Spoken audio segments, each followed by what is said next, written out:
People take such good care of their bodies sometimes. They spend hours, in the gym and special diet and whatever. And I also try to take good care of my mind.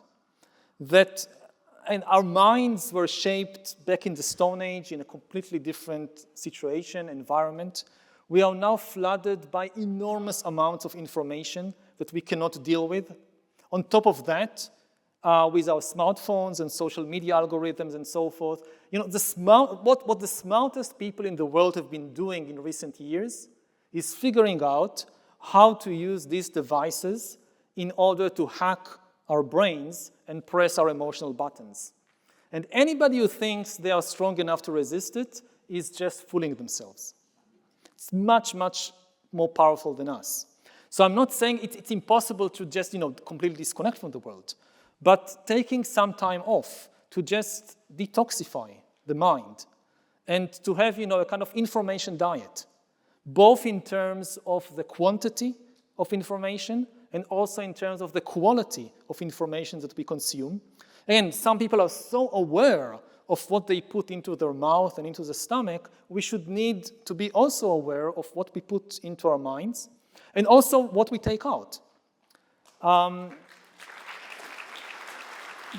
Because my work, I write books, I give these kind of public talks, I'm a public intellectual, so I know that the things I say, they go into the minds of thousands, maybe potentially millions of people, and they are like seeds that go into all these minds. So we have to be very, very careful about what seeds we are planting.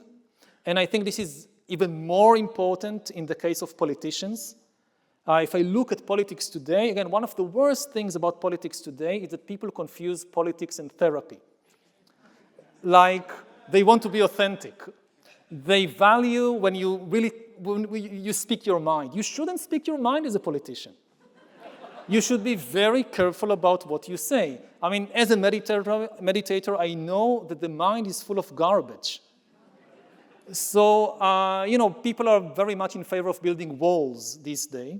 We need to build a wall between the mind and the mouth and be very careful about what immigrants we allow to cross the wall between the mind and the mouth. Again, not in therapy. I also go to therapy. If you go to therapy, say whatever you want. I also think that we need part of preserving privacy is to preserve the right for stupidity. That I think that especially politicians should have a right to be stupid in private. That when they are just meeting their friends, they should have the right to say stupid and terrible things in private.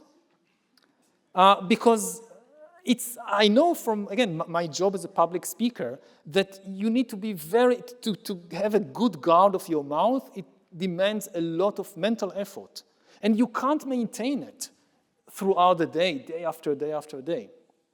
So I think that, yes, we have to be very careful about what we say in public, and we also need, again, time off to be as stupid as we want.